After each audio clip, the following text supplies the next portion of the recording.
صفت میں نے بتائی ہے 3 سال پہلے اسلام آباد میں کئی بیچاری خواتین نے اس پہ اعتراض کیا. ایک واقعہ ہائی وے پہ ہوا تھا کسی بیچاری خاتون کے ساتھ اور اس کے ساتھ زیادتی کی گئی.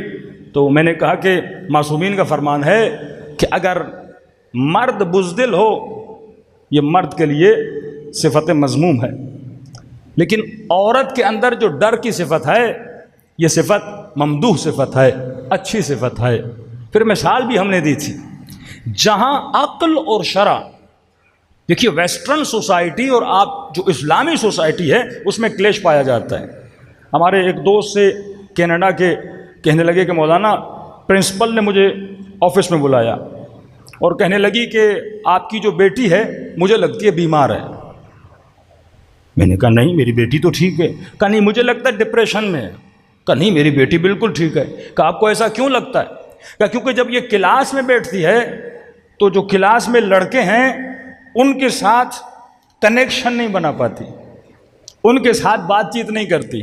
اب وہ کہہ رہا میں اسے کیا سمجھاؤں. وہ سائیکولوجیکلی پھر مجھے بتانے لگی کہ جو بچیاں شائع ہوتی ہیں، جو بہت زیادہ شرماتی ہیں، ان کو سائیکولوجیکلی پرابلم ہے، ان کے اندر کانفیڈنس نہیں ہے، لہذا آپ اپنی بیٹی کو سمجھاؤ اس کے اندر کیا آ جائے، کانفیڈنس آ جائے. شرمانا صفت مذموم ہے، لیکن کہاں پر؟ عورت کے لیے ڈر صفت ممدوح ہے، لیکن کہاں پر؟ 2 لفظ اپنے ذہن میں یاد رکھ لیجئے، عقل اور شرع.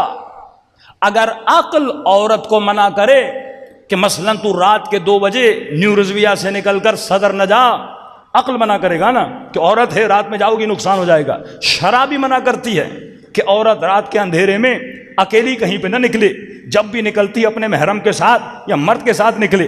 اب یہاں پہ آ کر عورت بہادری دکھائے یہ مذموم ہے. عقل و شرع کیا کہتی ہے کہ عورت نامحرم کے ساتھ اپنے فاصلہ رکھے. عقل شرع کیا کہتی ہے کہ نامحرم کی آنکھوں میں آنکھیں ملا کے بات نہ کی جائے. یہ حکم شرع ہے اور حکم عقل بھی یہی ہے. اب یہاں پر اگر وہ شرماتی ہے یہ ممدوح ہے. اب بولے مجھے یہاں پہ شرم کو دور کرنا ہے، نہیں، وہاں پہ وہ مذموم ہے. کہاں پہ شرم بری چیز ہے؟ مثلا کوئی دین کا کام ہے، کسی کی تبلیغ کرنی ہے، مثلا ایک بندہ وضو غلط کر رہا ہے، اب مجھے شرم آ رہی ہے اسے بتانے میں کہ قبلہ آپ کا وضو غلط ہے.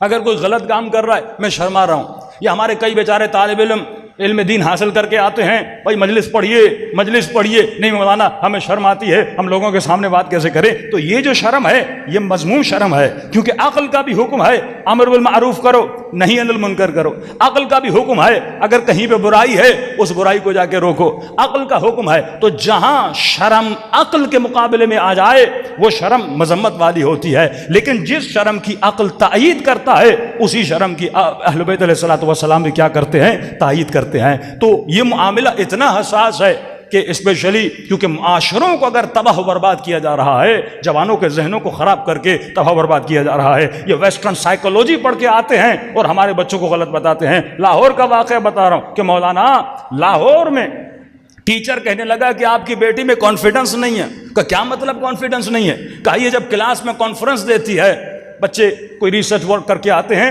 اور کلاس میں آ کے اس کو پیش کرتے ہیں، کہ جب یہ بات کرتی ہے تو لوگوں کے ساتھ آئی کانٹیکٹ نہیں بناتی. کہتا میں نے بیٹی سے پوچھا، کہتی نہیں بابا میں بناتی ہوں، ایک طرف لڑکیاں ہوتی ہیں ان سے آئی کانٹیکٹ بناتی ہوں، لیکن اسلام نے منع کیا ہے کہ مرد کی آنکھوں میں آنکھیں ڈال کے نہ دیکھا جائے، وہاں پہ میں اپنے سر کو جھکاتی ہوں. تو اس نے کہا اے بدبخت تو کیسا مسلمان ہے؟ حکم رسول ہے کہ محرم و نامحرم کے درمیان کیا ہونا چاہیے؟ فاصلہ ہونا چاہیے. اسی کراچی میں ایک وقت تھا جب میں کسی انگلش سینٹر میں پڑھتا تھا تو اس میں ٹیچر مجھے بولنے لگا، جو آرمی کا ریٹائرڈ آفیسر تھا، انگلش پڑھاتا تھا، تو وہ زبردستی لڑکوں کو لڑکی کے ساتھ بٹھاتا تھا کہ تمہارے اندر کانفیڈنس نہیں ہے. یہ کون سی سوچ ہے؟ یہ ویسٹرن سوچ ہے. تو جب تک تمہارے وجود میں صفت تسلیم پیدا نہیں ہوتی، یہ نہ دیکھو دنیا کیا کہہ رہی ہے، یہ دیکھو تمہارا نبی کیا کہہ رہا ہے. تو فرمایا آخری زمانے میں دین کپڑا بن جائے گا کہ مجھے یہ پسند ہے، مجھے یہ پسند نہیں ہے. نہ تو اپنی مرضی سے کپڑے پہن سکتا ہے، نہ تو اپنی مرضی سے شادی کر سکتا ہے، نہ تو اپنی مرضی سے کھانا کھا سکتا ہے. ہاں اختیار تیرا ہے، لیکن دیکھ کر کھاؤ کہ حلال کھا رہے ہو یا حرام کھا رہے ہو. لباس پہنو